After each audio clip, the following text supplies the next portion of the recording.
Good afternoon, everybody. Good afternoon.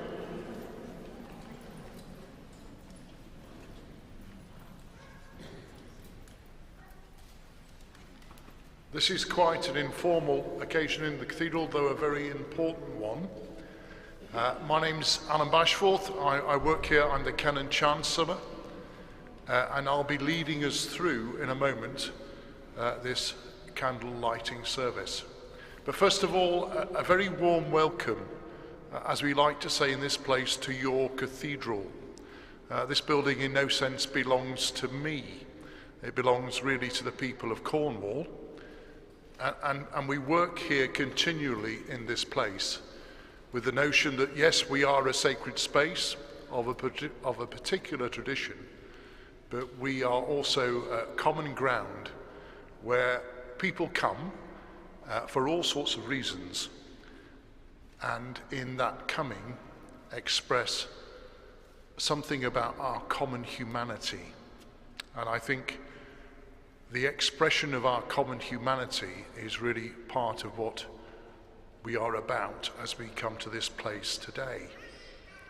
Remembering along the way, I guess, those times when human beings have not treated other human beings in the way that they should. We're going to have a series of speakers, and I'll gently lead you through the service.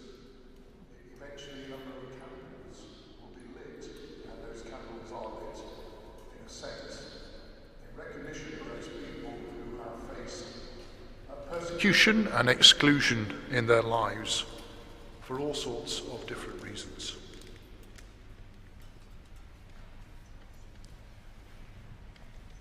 Some of the work done here is done in conjunction with the Devon and Cornwall Police Diversity Team, and I thank them for the relationship we have with them and all that that means to us here. We've worked with them for a number of years now. Also very much working alongside the Cornwall Council and also the Cornwall Faith Forum as we gather in this place. And it's somebody who works alongside the Faith Forum a lot, Rita, who is going to come forward now. She's been doing quite a lot of work with our local schools. And first of all, I think, we're going to see a piece of animation that they have produced. Rita.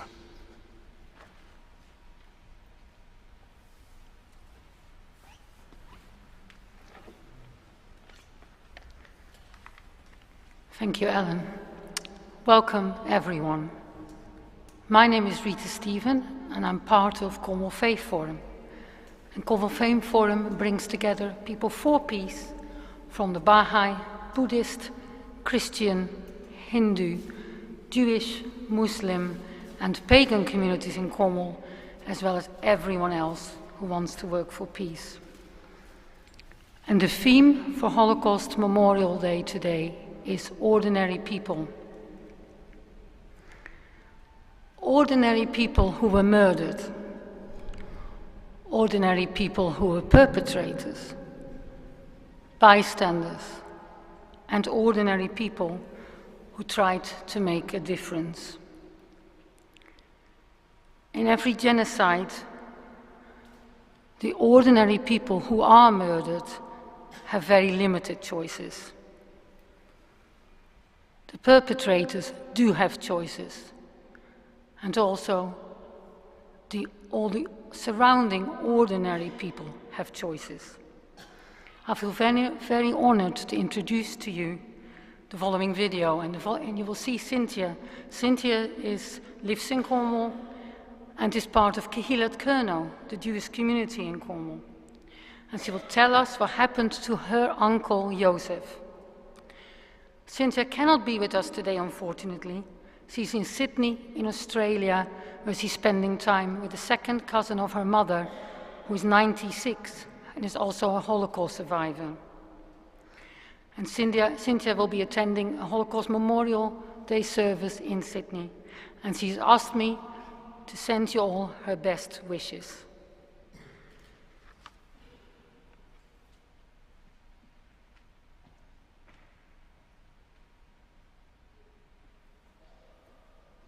My name is Cynthia Hollingsworth, and I live in Carvis Bay in Cornwall. But right now, I'm on the other side of the world in Sydney, Australia. So I'm very sorry that I cannot be with you all today.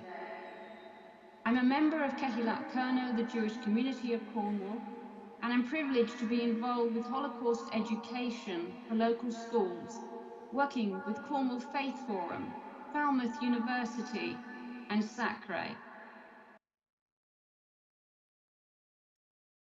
My mother, Blanca Engelberg, and her sister, Clara, were sole survivors of the Holocaust from a family of over 200.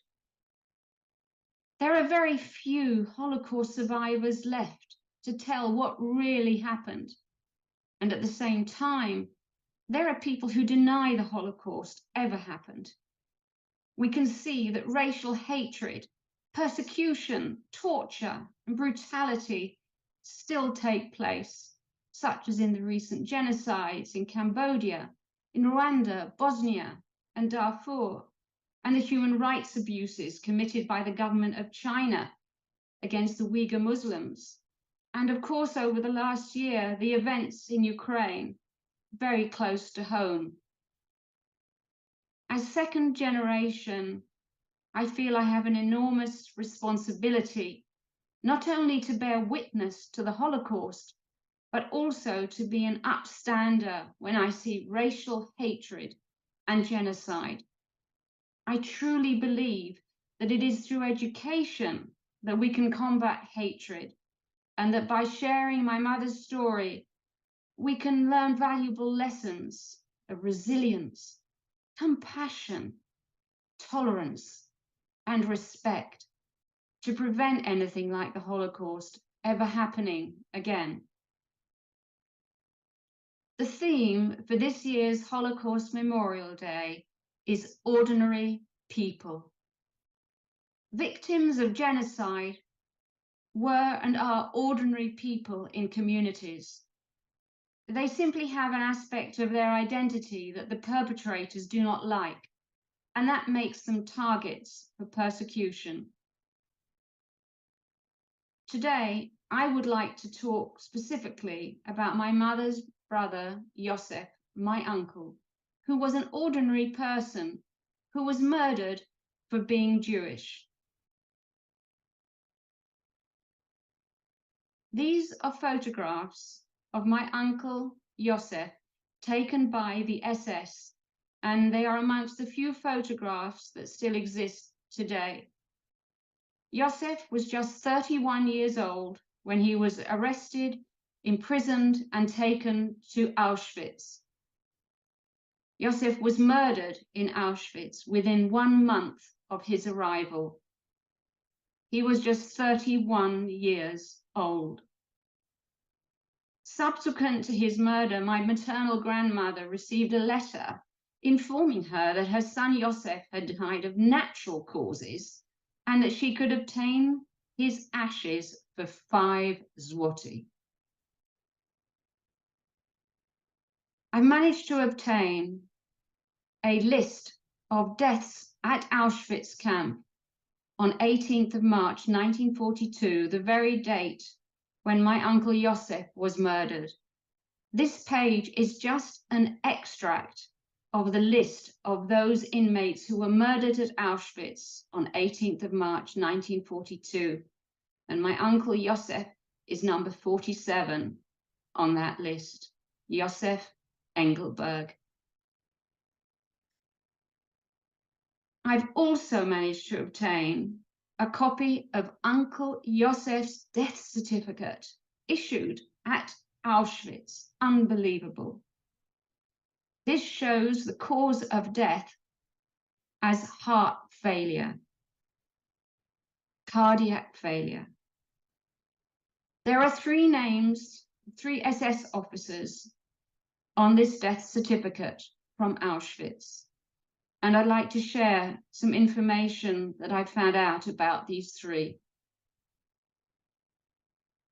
The first, Friedrich Karl Hermann Endres. He was one of the SS physicians of the SS Stab at Auschwitz. He conducted human medical experimentation and introduced the procedure there of injecting lethal doses of phenol directly into the hearts of prisoners. So this is most probably how my uncle Josef was murdered. The second name is Maximilian Grabner. Maximilian Grabner was an Austrian Gestapo chief and the head of the Gestapo at Auschwitz. He had the infamous torture chamber block under his empire.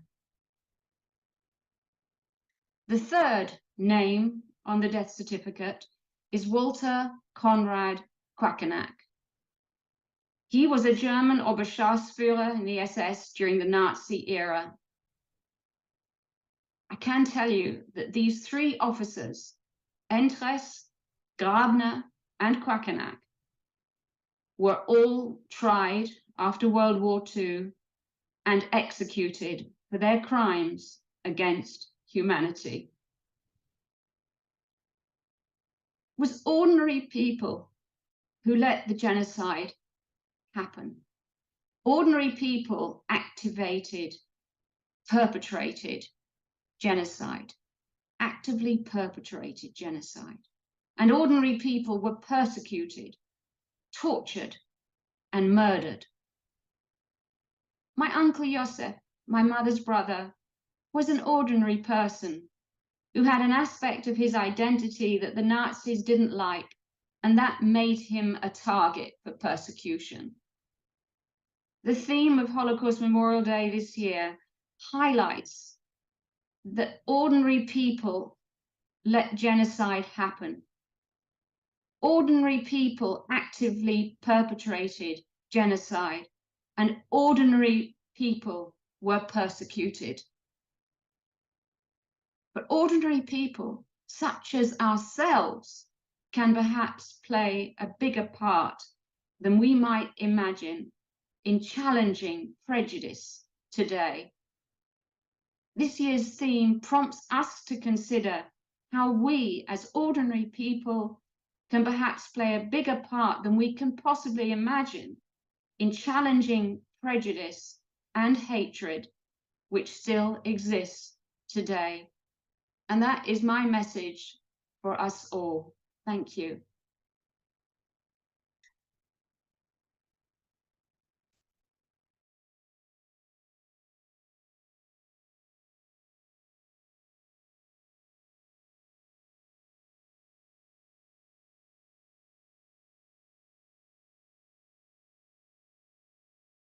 I'm going to invite one of my colleagues now to speak to us, Dean Simon Robinson. He will no doubt offer our welcome again to you, but also I think has a personal reflection to offer to us today. Simon.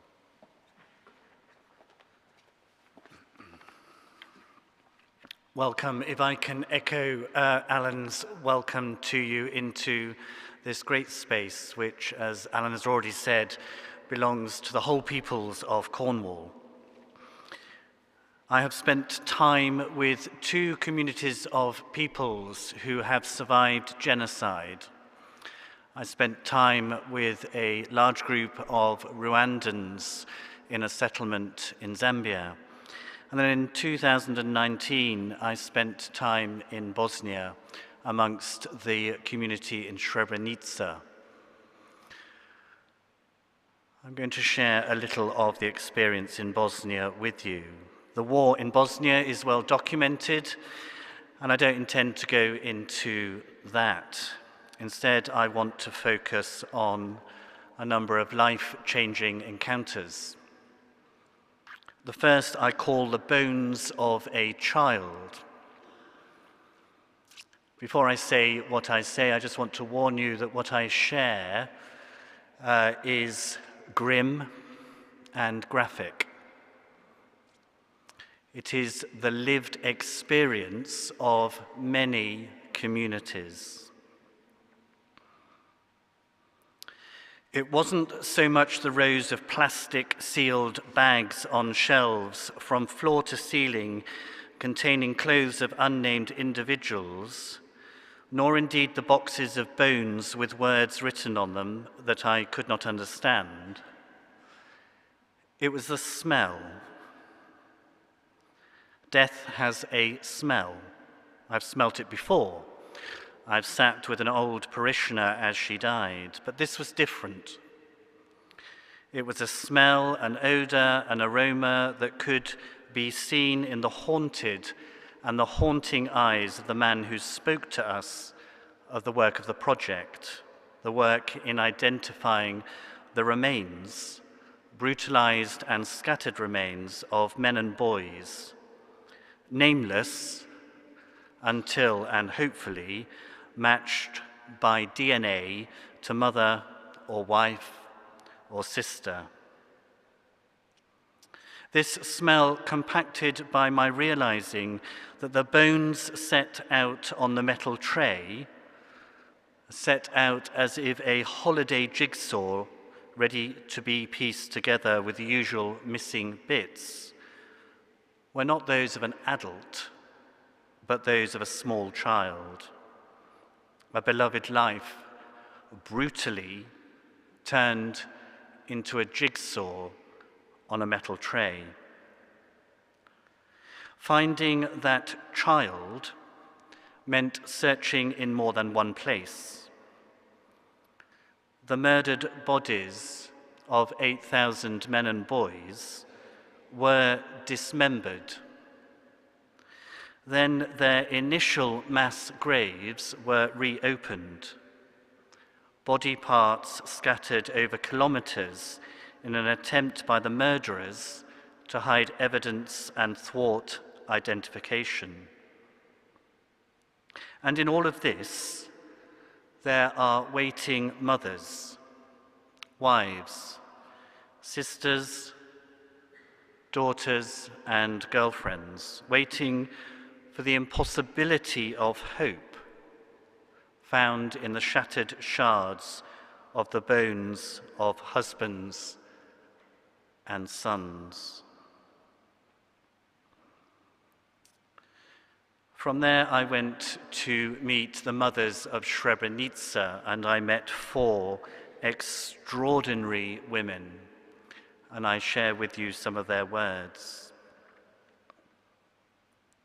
I was 25 years old. I'd just had a baby 2 days earlier, and we walked through the forests of Srebrenica. I was in agony and kept saying to my husband, "Leave me. Leave me, let me die here." We walked all the way to Srebrenica, only to be caught up in the 13th of July, 1995. The last thing my husband said to me was, "Take care of the children." The last thing. He walked away on the death march, and I never saw him again. I lost 20 men from my family.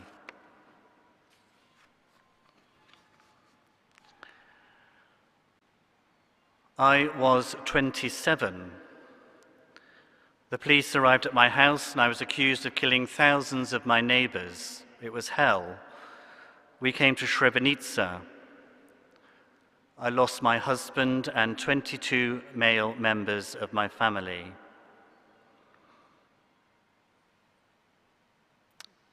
Another woman said to us, "We fled to a house on the edge of the town. I lost my husband and my son." In 1998, some of my husband's remains, bones, were found. We buried him in 2003. The same mother said in 2008, some of my son's remains, bones, were found. We buried 67% of him in 2013. The rest of him has never been found and probably never will. And then the 4th woman said to us, "We worship the same God." My husband was an intellectual. We led a simple life in Srebrenica. I will describe 11 days in words. There was no food, no water, no salt. We used the powder found in fire extinguishers as baking soda. We ate the salt used for the roads. I lost 50 male members of my family. I cry when I am alone. Do not pity me. Instead, you must never let this happen again. Speak to politicians. These stories of human suffering were beyond anything I had heard firsthand. Of course, I'd read of it and of other suffering, but this was different. It was different because of these 4 beautiful women's faces and the profound truth that they absolutely refuse to feel hatred for the enemy and the perpetrator of the murders of over 100 men from their families. Hatred is a human condition. It does 2 things. It legitimizes the enemy and it entangles the perpetrator with the victim. I found this really interesting when we were told this. How on earth could these women not feel hatred, or rather control their hatred in such an inspiring way? Spending time in Bosnia left me with a question. How am I violent? Might be a slightly odd question, but I believe it's an important question that we should ask ourselves regularly. We are all capable of great good, and we are all capable of great evil. And we must own our feelings and our behaviors. I saw this in the way the mothers of Srebrenica spoke and behaved. Whilst most of us rarely, if ever, commit acts of physical violence, is there the possibility that we are violent in our thinking, in our attitude, in our looking at others? Of course, those who commit crimes must, should, and ought to be punished. But are we capable of violence without even raising a fist or brandishing a weapon? Violent thought and violent speech. Surely the answer has to be yes, we are. It's all too easy to write our neighbour off. People who are different, people whose lifestyles and life choices are different, people we find irritating or confrontational or difficult. It's very easy to avoid them, to give them only scant time, to engage with the unspoken and unhealthy feelings that others have towards them. Is it possible, as a member of a community, or indeed a leader of a community, to turn a community against the more difficult, the more irritating, the more confrontational person, or the person that we just don't understand? Again, surely the answer has to be yes. Are we all guilty of harboring unpleasant thoughts about others? Is that harboring of such thoughts an act of violence against the God-given beauty and humanity of the other? My conclusion after being in Bosnia is simple. I, like the whole of humanity, can and am guilty of violence, not physical and not on the scale I saw in Bosnia, but I, like others, other people. Bosnia has changed me. It has made me confront violence with fresh eyes, the violence of the world, the truth that neighbour does turn against neighbour, the truth that difference is weaponized rather than welcomed. The truth of the violence within each and every one of us and the violence within me. Looking into this mirror and assessing the state of my own heart can only in the end be a good thing.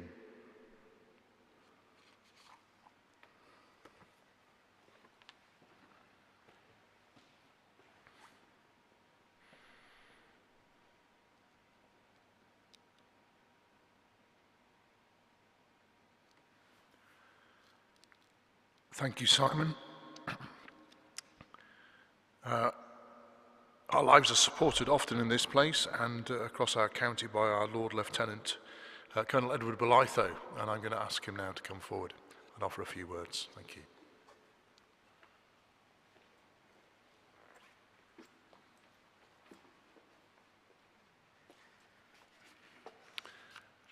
I'd just like to reflect for a moment on the ordinary people, which is the theme of this year's event.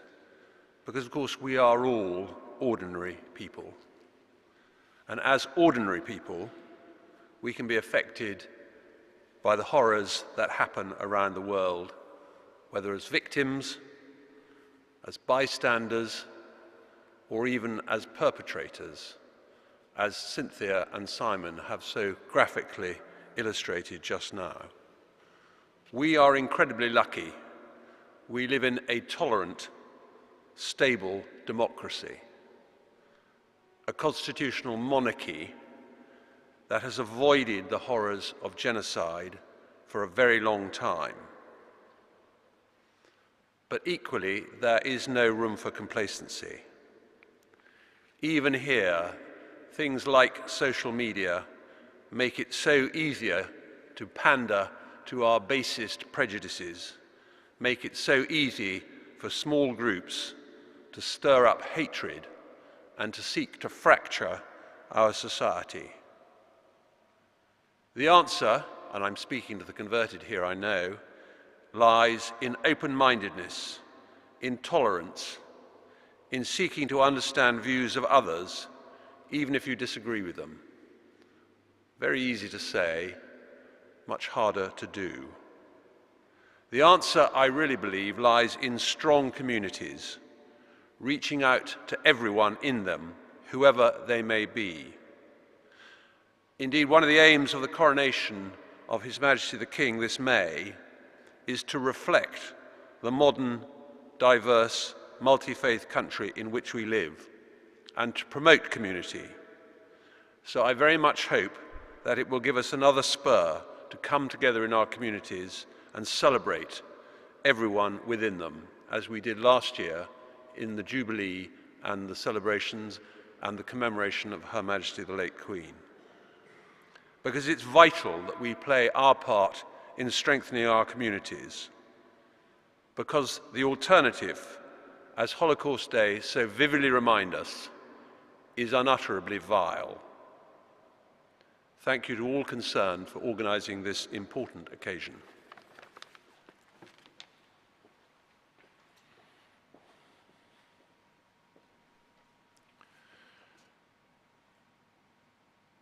I've already mentioned the involvement of Devon and Cornwall Police in this day, and it is quite often their task to be there when the various communities we belong to don't rub up alongside each other as well as they might. I'm going to ask now Superintendent Joe Arundale to come and speak to us. Thank you.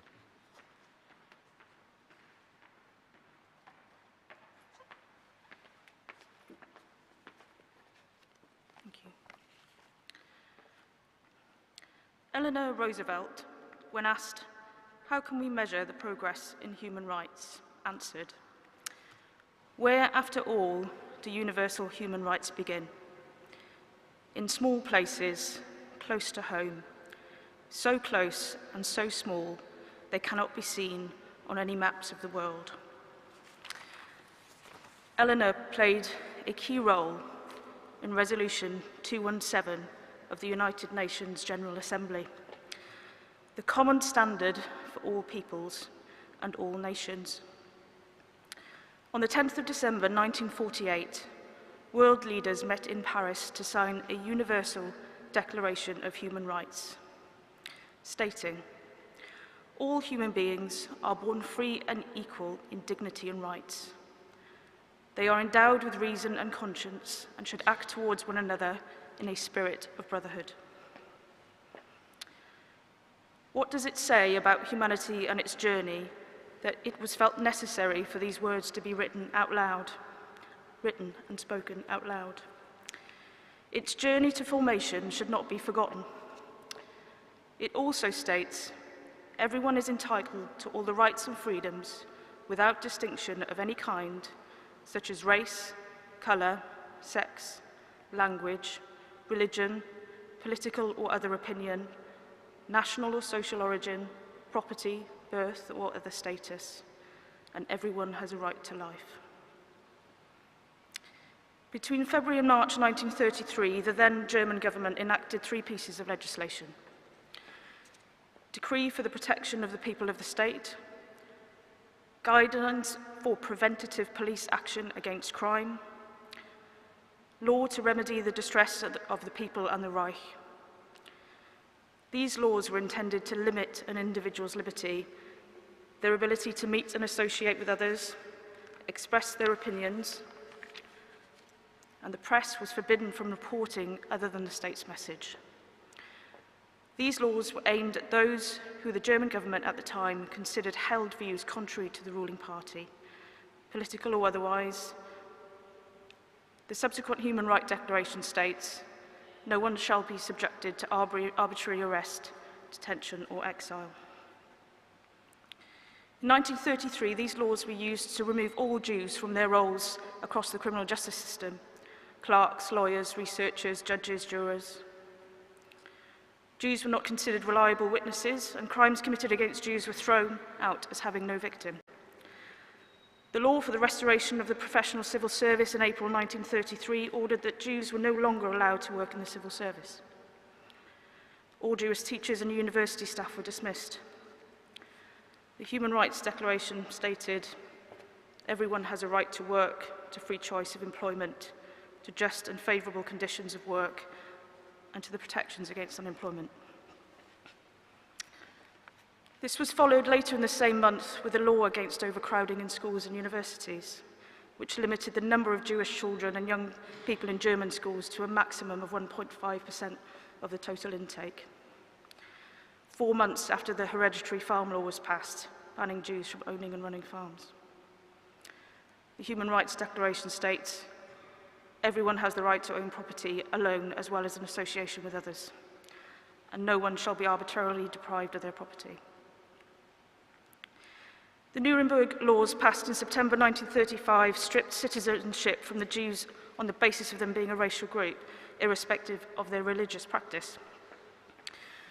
These laws, in their definition of a Jew, included those who had converted to Christianity and who had parents, grandparents who had converted also. Those who had only 1 or 2 Jewish grandparents were defined as mixed race, neither German nor Jewish. They may initially have had some of the same rights as Germans, but these were soon stripped away. The Declaration now states, "Everyone has a right to a nationality, and no one shall be arbitrarily deprived of that nationality." Jews were forbidden from marrying non-Jews and were banned from German females from their homes. Although these zones only specifically mentioned Jews at the time, they were eventually extended to black people, Roma, Sinti, disabled people, wider Gypsy and traveller communities, lesbians, gay men, bisexuals, trans people, and many more.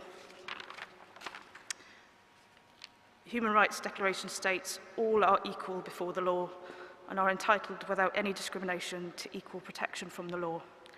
Article 7, a proud foundation for British policing today.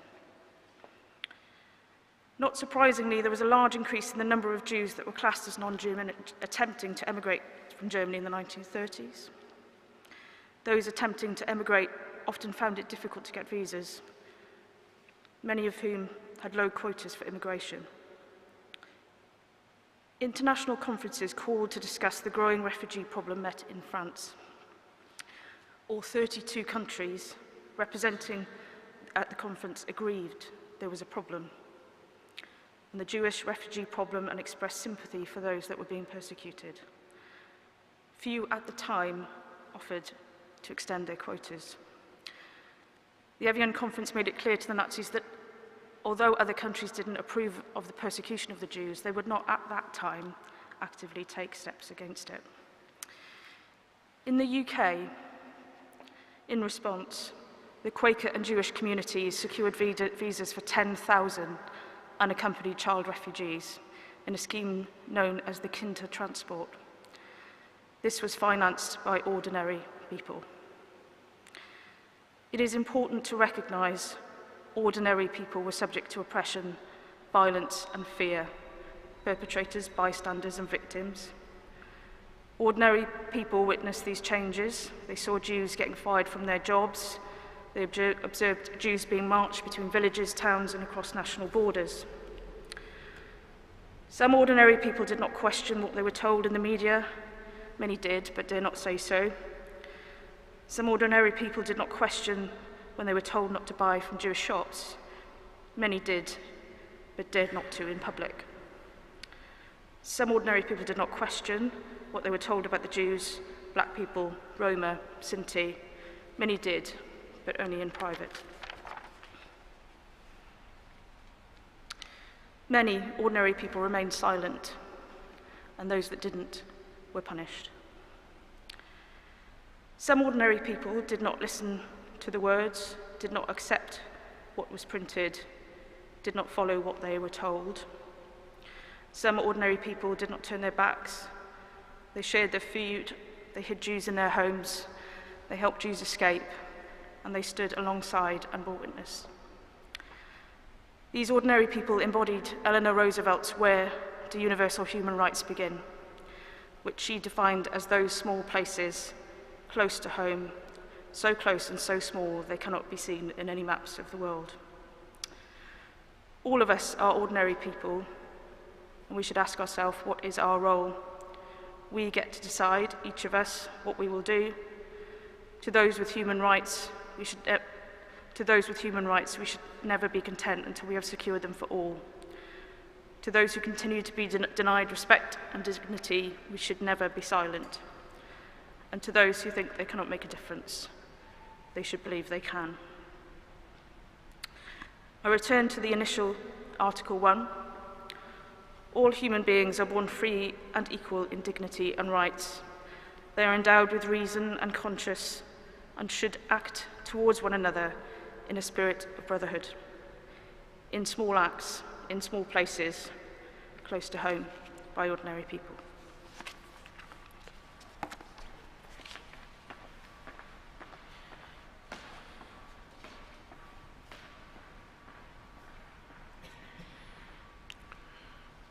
Many community groups have gathered at the cathedral today and have had a chance to both speak with each other and to visitors to the cathedral. It's appropriate, I think, today that we begin the reflections of those groups by hearing from Jeremy Jacobson, who will be representing the Jewish community here in Cornwall. Jeremy.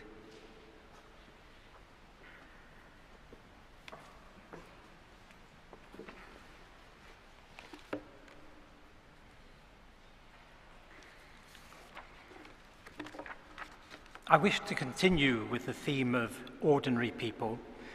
This theme was actually given by the Holocaust Memorial Trust, which has a wonderful and very informative website. And on their homepage, they give some examples of people who fit into the different categories. I've organized this very slightly differently from on the homepage, but I'd like to mention some of these people. Some of these ordinary people were those who participated but may not have been happy in what they did. They felt obliged to act in the way that they did. And one example is a railway worker, Henryk Galkowski. He was interviewed in the 1970s by a French director who made a 6-hour documentary called The Shoah, the central theme of which is a railway, and along the railway, this train travelling back and forth, in one way with people, in the other way empty. Henryk Gałkowski estimated that he transported 18,000 Jews to Treblinka. He said the only way he was able to carry on doing this was by drinking vodka, so that he was practically drunk all the time. And then there were more willing participants. An example is 200 Lithuanian railway workers who murdered 60 Jewish men on a farm in 1941, shooting them into a pit that had been dug by Russian prisoners of war. These workers deliberately placed large motors near the pit so that the noise of the shooting wouldn't be heard by other Jews who were being held in a nearby barn. And then there are the actual perpetrators who have already been mentioned by Cynthia, for example. They also, a lot of them, started their lives, or at the beginning of the war, let's say, or the beginning of the Nazi persecution, may have been quite ordinary people, but they were in positions of power, or they took positions of power, and they took advantage of a set of circumstances so that they could abuse that power and discriminate, persecute, and murder people. These included policemen who helped in rounding up victims, secretaries who typed the records of the genocide, dentists and doctors who carried out the selections, and Cynthia named an actual example of a doctor who was involved in signing the death certificate and probably the murder of her uncle. The neighbors who wielded machetes in Rwanda, the school teachers who turned into concentration camp guards in Bosnia. And then there were the bystanders, the people who stood by and either looked away or watched as Jews were dragged from their homes and then took part in the auctions of their properties or moved into the vacant flats and houses that were left. And then there were the rescuers. Another example is of a railway worker, a French railway worker called Léon Blanchard, who helped his Jewish neighbors, who hid a Jewish family and refused to drive a train containing political prisoners. And then there are, of course, as been mentioned, the persecuted, who I'd like to focus on. Every year we commemorate the Holocaust, and we remember all the victims of genocide, be it in Rwanda, Cambodia, Bosnia-Herzegovina, or Darfur.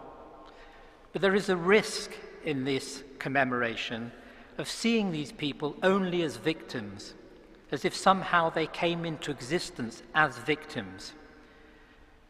And we ignore the obvious, that they actually came into existence the moment they were born, as small bundles of energy, potential, and promise. And those people who perished in the Holocaust and other genocide were people with lives and histories. These lives may have been short, they may have been long, but they had pasts before they became victims. Could we have the picture, please?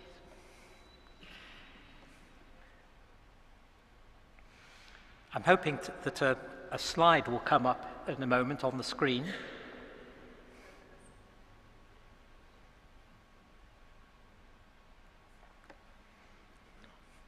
This picture, as you can see, is not very clear, but it's taken from a film called 3 Minutes, A Lengthening.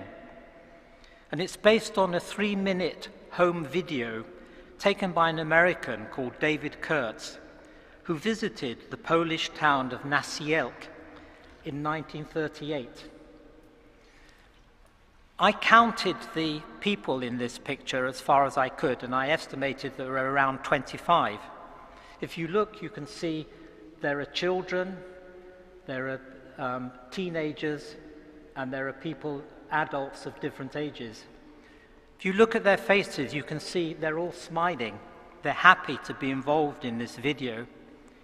There's something they don't know, which we do know, and that is that a year after this picture was taken, in 1939, the Nazis arrived in Poland, and when they reached Nasielk, they drove its 3,000 Jewish inhabitants, which was about half the town's total population, they drove them from whips from their homes and deported them to ghettos.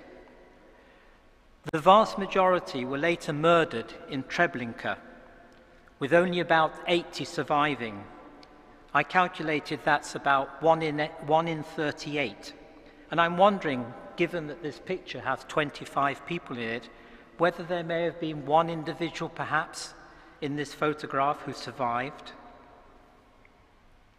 The point I want to make is that when we remember those who died in the Holocaust, let us not just think of them as victims, but as people with lives as similar and varied as the flowers in the fields, the woods and gardens. They were people just like us. I'd now like to invite Harvey Kurtzfield, who is our Honorary Life President, to come up and recite the prayer that we say for the dead, El Malei Rachamim, God full of mercy.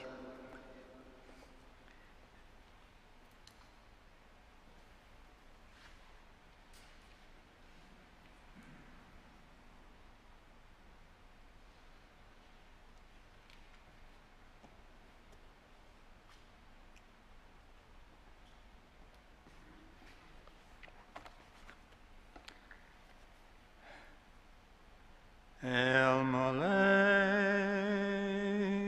Rachamim Shochen Mamromim Himtza Manucha Nachone Tachat Kanafei Hashkini V'ma'alot Kadosh Utchorim Kazohar Horikeya Kazirim Linnashmot 6 million Achanu v'achotenu Shemetu al Kadosh Hashem Yanuhu v'shalava U'v'shalom shalo Yadum b'hayechem Ona ba'ah rachamim Hasireim b'seiter Bin fechol yolamim Utzara b'tzror Chachayim et nishmatam Adonai hu nahalatam B'yanahu v'shalom Al mishkavam v'yomah. Amen. God, full of compassion, whose presence is over us, may the souls of our 6 million dead who have gone to their everlasting home with the holy and pure on high, who shine as the lights of heaven, find the safety and rest denied them on earth beneath the shelter of your presence. Source of mercy, cover them in the shelter of your wings forever, and bind their souls into the gathering of life. It is God who is their heritage. May they be at peace in their place of rest. Amen.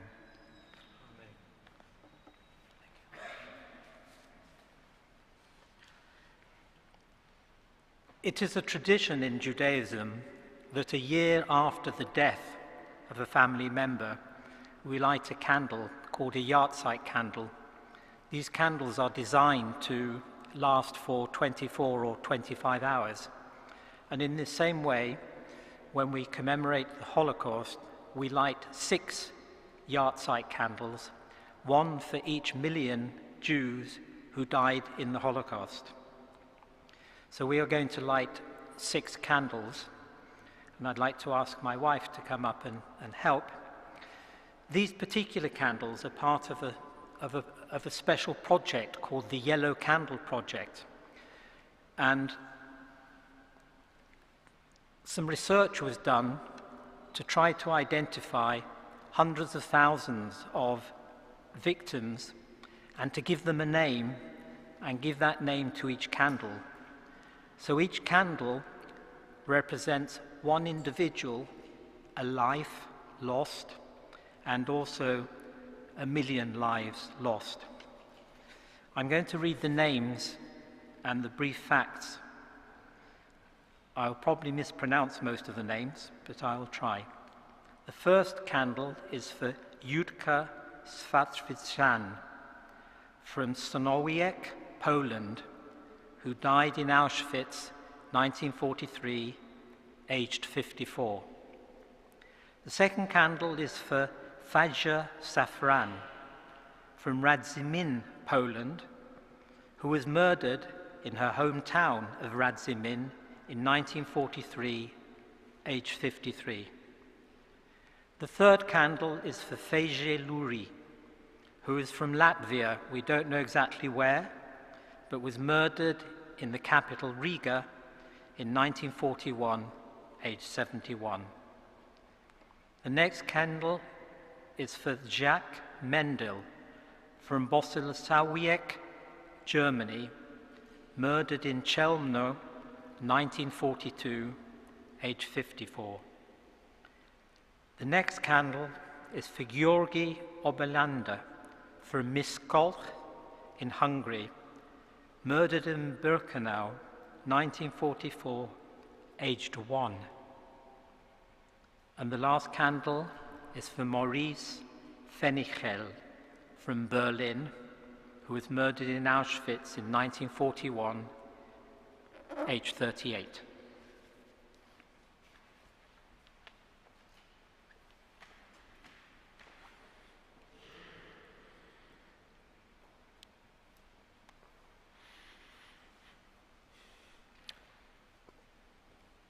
Thank you. We have an opportunity now for other people who have been represented here in the cathedral to come and offer just a few words and to light a candle. And the first person I'd like to invite forward is Lieut from Transparent Presence. Lieut.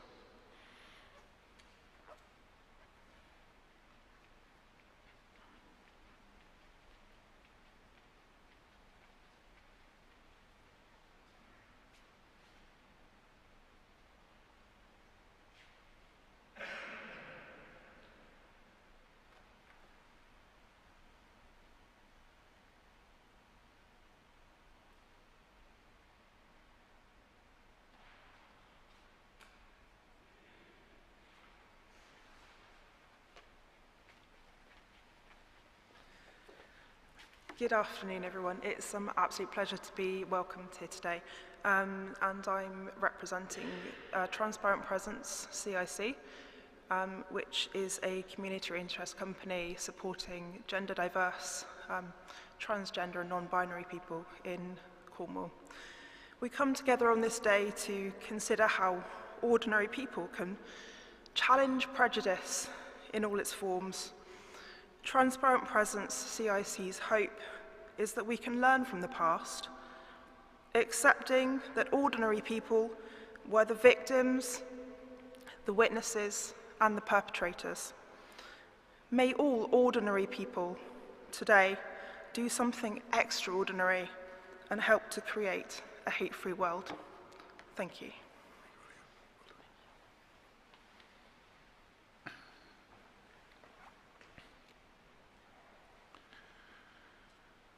And now chemo from the Muslim community here in Cornwall.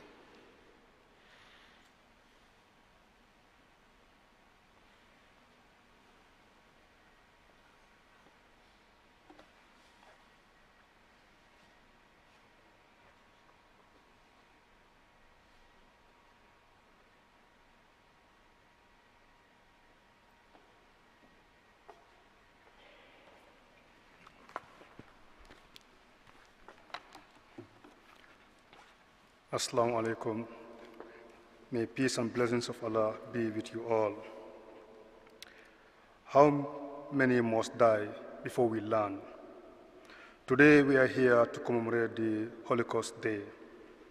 But why do we have to celebrate Remembrance Day? Until there is absolute justice, there can be no peace, and peace comes through submission of the will of God. In the Holy Quran, chapter 13, verse 29 to 30, Allah says, "Those who believe and whose heart find comfort in the remembrance of Allah, God, it is remembrance of Allah that hearts can find comfort. Those who believe and do good works, happiness is decreed for them, and an excellent place to return." So please let us all remember all the innocent lives who have died and who are continuing to die because of wars and hatred. Just 2 weeks ago, 9 members of the Ahmadiyya Muslim community were killed in Burkina Faso in front of their families, including young children. Let us remember not to be repeating the same things that lead us to what is happening today. Please let us all look at the things that we have in common, not the things that divide us. Why do we have to look at people differently because of their skin colors, their religion, or place of birth? Let us unite and promote brotherhood, sisterhood, and good neighborhood. Without peace, we can't definitely even perform our daily duties. So I ask all of you to remember and pray for all the departed souls through wars. Thank you very much.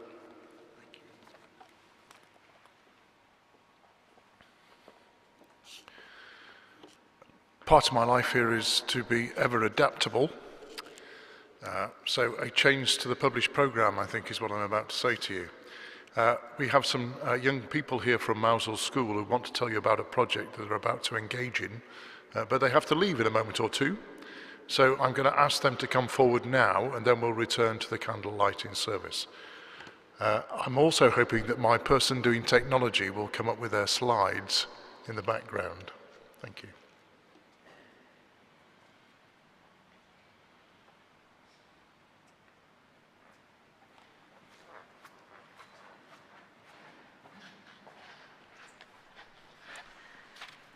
Thank you, and for welcoming us today. And I'm sorry we've had to cut in the middle, but we've got to get back by 3 o'clock to Mousel. So first of all, I'd just like to give you a bit of history around Mousel School. So the Jewish Free School was established in Mousel School premises in June 1940 when 100 Jewish Free School pupils and 5 teachers were evacuated from their school in the East End of London down to Cornwall. The evacuated school was housed in the infant buildings of Mousel School until 1941, where it then closed and the remaining Jewish Free School pupils then became part of the Mousel School, some staying right to the end of the war in 1945. They have established a long-lasting bond of love and friendship between the evacuees and villagers, and in 2010 they had their 70th anniversary at the school, and we have a lovely plaque on the school wall, and they planted some trees with that. The children, so Sylvie and Ben, our head boy and girl, have come along to talk about the Crocus project, which they started with Rita last term, and are very much looking forward to taking that forward with the school and Rita today. So I'm going to hand them over to you, and they will tell you about what they've been up to.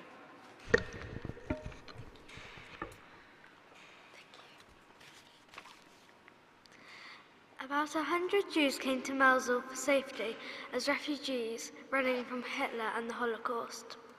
As a community, we took care of them. Some of them were just babies. The people of Mousel took them into their homes and taught them English. Some of the adults tried to make a living. Our school planted crocuses in memory for the Jews. The yellow crocuses represent the Star of David, which is one of their religions. Some of the Jews who came here are still alive to this day. The crocus planting is very important because it keeps the memory alive. It is very exciting to be part of this, as we are the first school from Cornwall.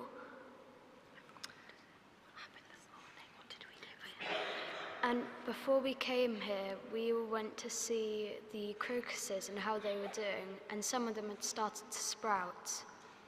So we're hoping that they will turn yellow very shortly. I think we planted them. It's been very cold down in Mousehole, hasn't it? So hopefully our yellow crocuses will flourish soon. And they've been planted around a headstone for Albert Rees, the Austrian Jewish artist that was down in Cornwall. So that's where they've planted up in the cholera field above Paul there, along with the oak tree that will represent them. And we're looking forward to working more with Rita in the future with this project. Thank you very much.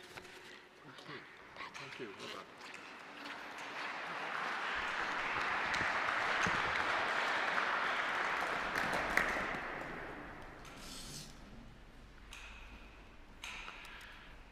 I'm going to ask Teresa and Charlotte to come forward now. Again, a representative of Devon and Cornwall Police, but also of Cornwall's deaf community.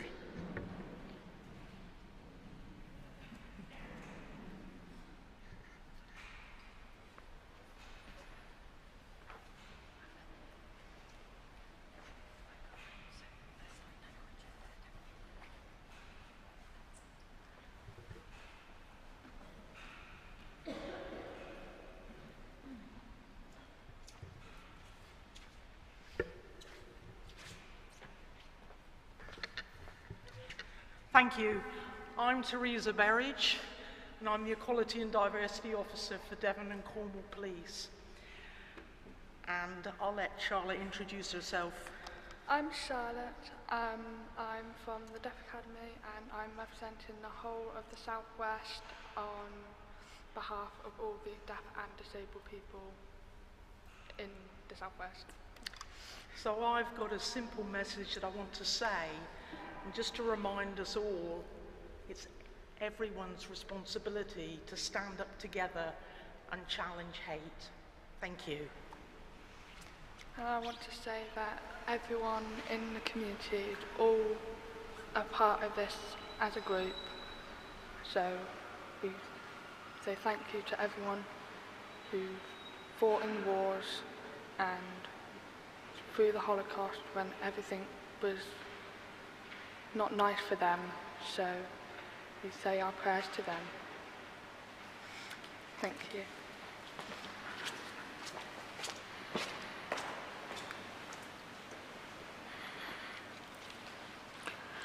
Thank you, and now a few words from Matthew, who's here representing Cornwall Pride. Matthew.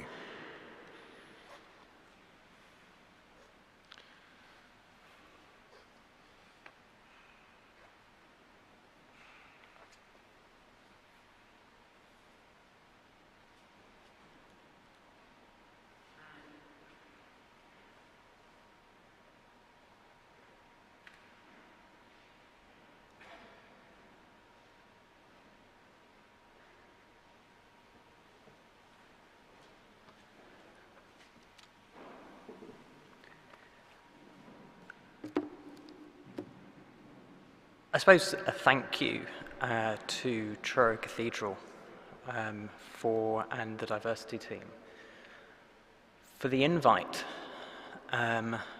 to a Memorial Day, Holocaust Memorial Day. This has only happened really within the last decade as the conversations of identity and sexuality has been more prevalent. Numbers are really important to better understand what happened,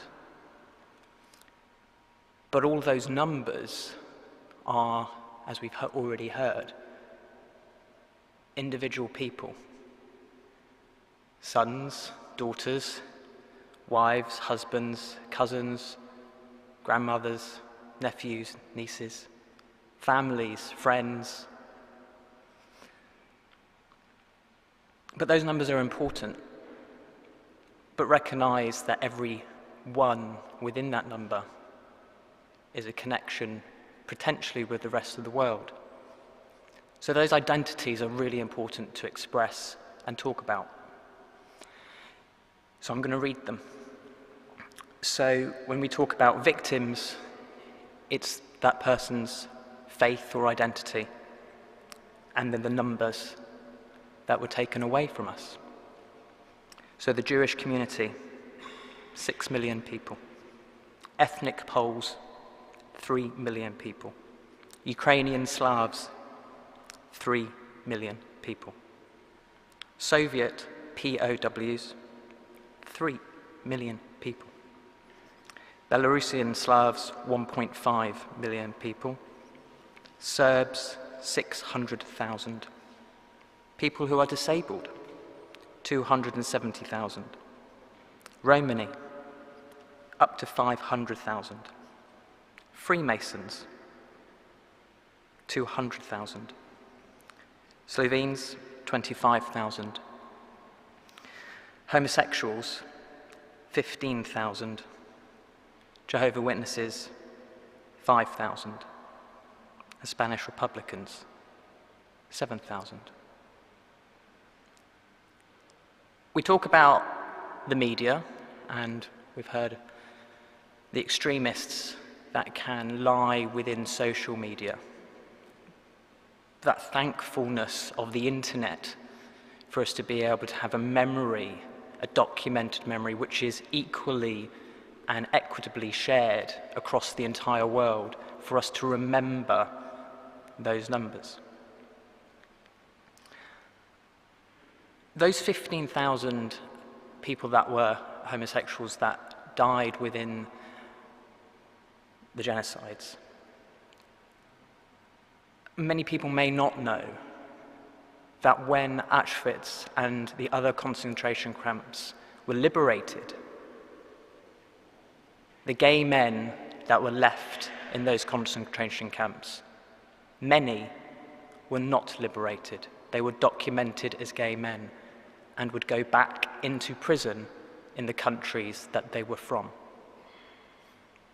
It wasn't until 1969, for example, within West Germany, where it became legal and those people would be able to be freed.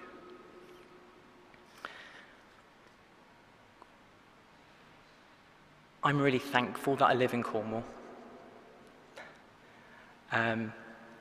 We have a very united, beautiful, small community. And we have the opportunity to create changes and ripple effects across, not only within Cornwall, but the rest of the UK, and actually many times across the world, as we have done previously in our past, and very much for our future.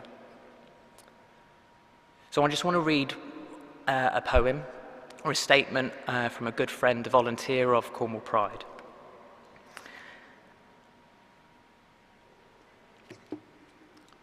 To lens towards what our hope is, and we hope that the rest of Cornwall's hope is, as we challenge this not only within ourselves personally, because someone different is different and you have to work a little bit harder to better understand someone, but also for us to be able to share that outwardly within our communities and our friends and our families. So this was written by Stephen Hick. I have read this before, but it's so prominent for us to be able to share this. To deny hate is to enable hate. To not speak out when you witness hate is to enable hate. To indulge the hateful is to enable hate. To use hate as a personal weapon is hate. To use hate as a political tool is hate. To do anything hateful or to enable hate in any way is repugnant. It invalidates any argument. It is destructive and immoral. We live in a society that can make this change. Our aim is a hate-free Cornwall, and we all have the opportunity to make that happen.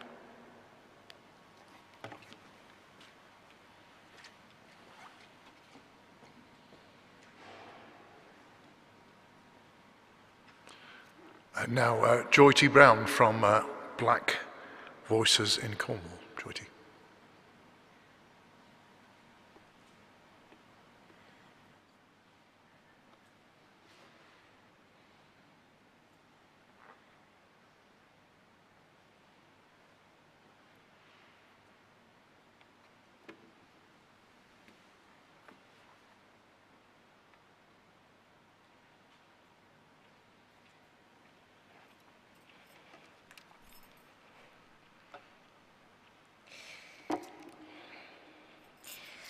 I'm very honoured to be here today.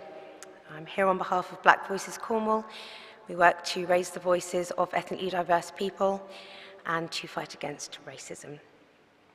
I'm also here as the granddaughter of a Jewish man and my personal hero. It touches me deeply to be able to share this profound and important event with you all. The myth of courageous hero is that it's the preserve of the fearless elite. Judaism teaches that even ordinary people can become heroes. Courage is an ordinary person, perhaps fearful, maybe outnumbered, stepping forward and securing a future for all.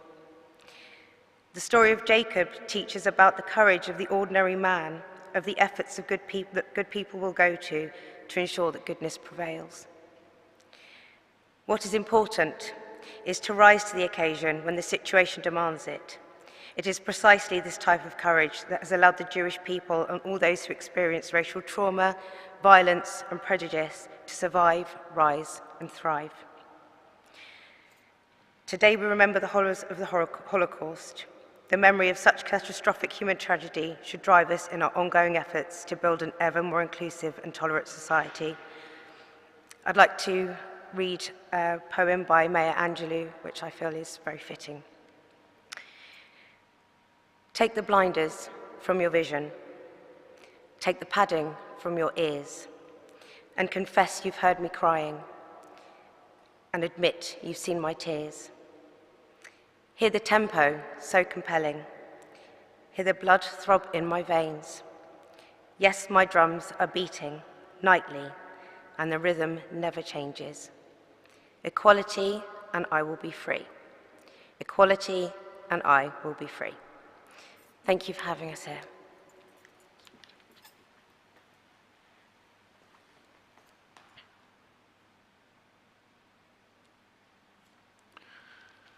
Now I'm going to ask Kira Orchard to come forward. She's representing Falmouth University and I think other students in Cornwall. Kira.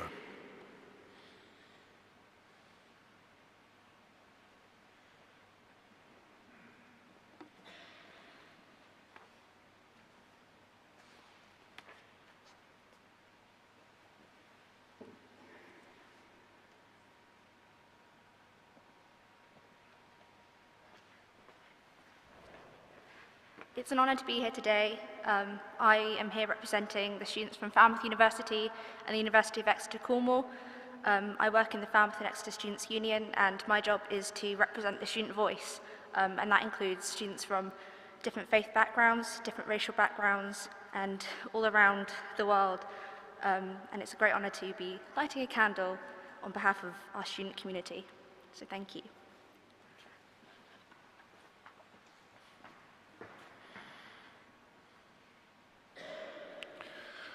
And now Chris from Cornwall People First. Chris.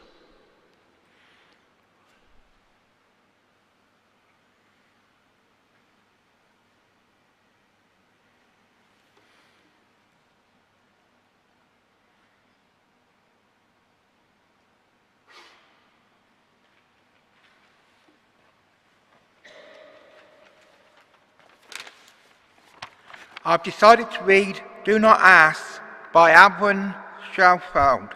This poem was written by Abram Schalfeld, who survived Auschwitz and Birkenwald concentration camps.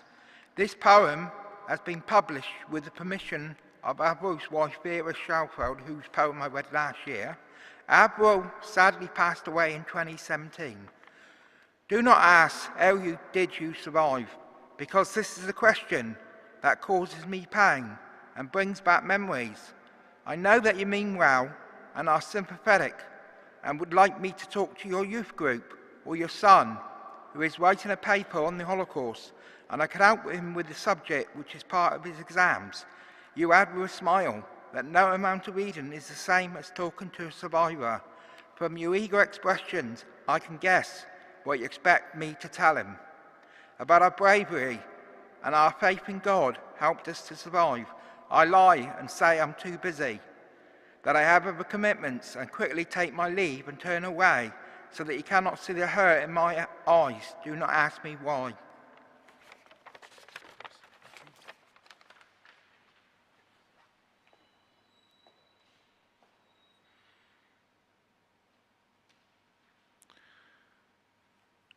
Now, Kate Canally and Pauline Giles, both from Cornwall Council.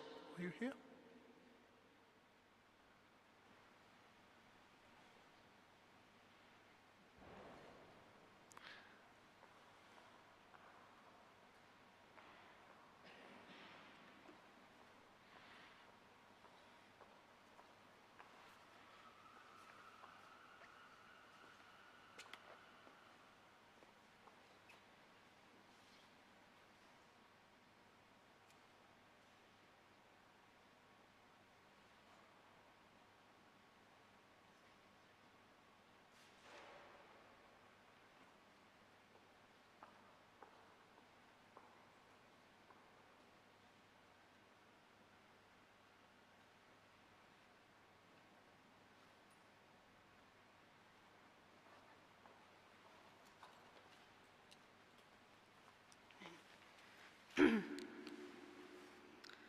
It's extremely humbling to be here today, and I'm very grateful to be here on behalf of Cornwall Council, its members, and indeed the people of Cornwall.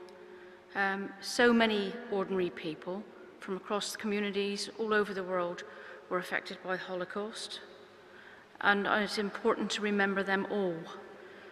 We learn from history and we empathise with others today, but we must make sure that this never happens again. Thank you.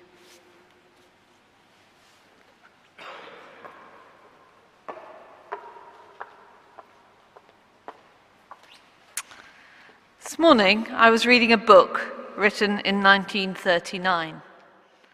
It's entitled The Jubilee of County Councils. Maybe not everyone's favourite book to read, but for me, as somebody committed to local government, something that I'm really interested in. And on the back of it, it was talking about what was going on in Cornwall in 1939.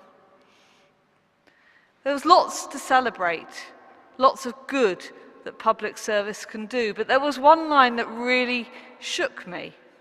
As somebody who's always worked in mental health services prior to this, doing the roles that I do today, where it talked about the work that was going on supporting people with mental illness, it referred to it as being the scourge of the county council in terms of how much money it was costing. And that made me think about when we come here and we think about the Holocaust taking place in other communities, and we recognise and we're grateful that we live in a tolerant community. It's not much of a shift. In 1939, seeing people with mental illness as being a scourge on the taxpayer in Cornwall, to what was going on over in Germany, where that was taken to another extreme. So these days are important, a chance for us to really think about the difference that we can make in our communities and our commitment to one and all. Cornwall is a place of sanctuary, a place where everyone is included, and we all have a duty to make sure that everyone can be of their best. Thank you.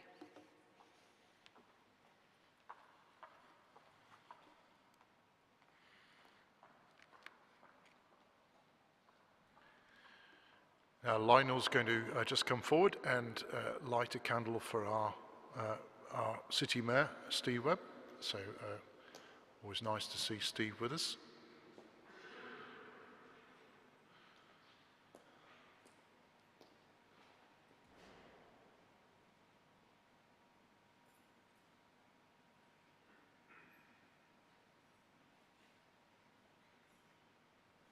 And when we think of people facing challenges today, our hearts and minds may go to the people in Ukraine. And the organisation Cornwall and Devon Sending Love to Ukraine, Richard's going to come forward and light a candle and just offer us a few words about their work.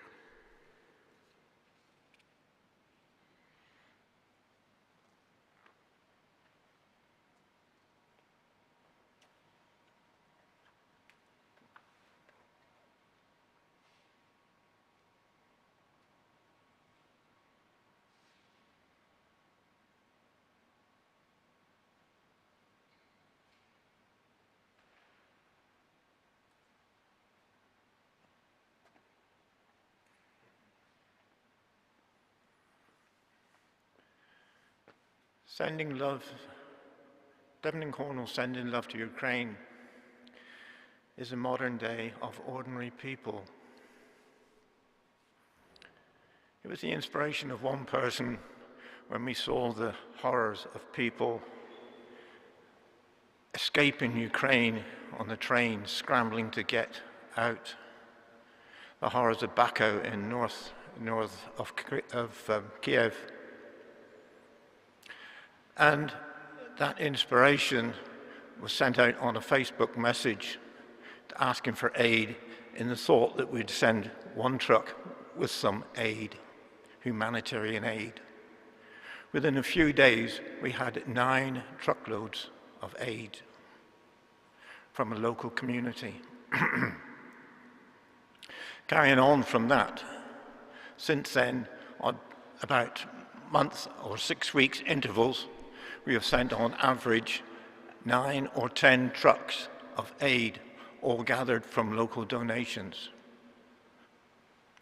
Our next trip is in a couple of weeks' time, and we will be sending 9 trucks of aid, and we will continue to send aid to Ukraine until it's no longer needed. All of this is done through voluntary donations and self-funded. It's very much about ordinary people coming together to gather aid together and sending it where it's needed. It's transported across Europe into Poland. We take it to Warsaw, and from there it is gathered together by another charity in Warsaw, a Christian charity, who then takes it down into Ukraine and delivers it to where it is needed. We are confident that every element that we send over, every item that we send over, we know where it goes, and it goes with our love. Thank you.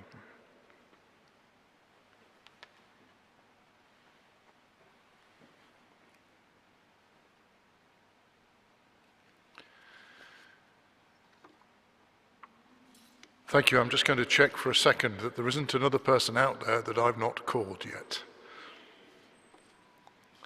I don't think there is. Can I just say to you how much I've been moved by some of the things that you said here today. It's been humbling was another good word used, to hear your stories from your communities.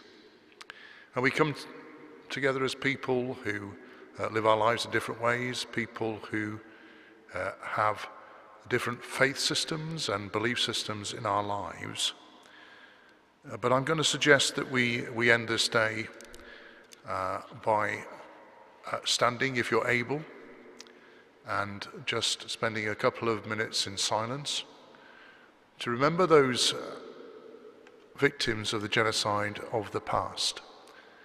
But if you're a prayer or a thinker, to offer your thoughts and prayers to the better future that we've heard expressed in this place today. Please stand.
In the tradition of this place, I will offer that time of silence and amen.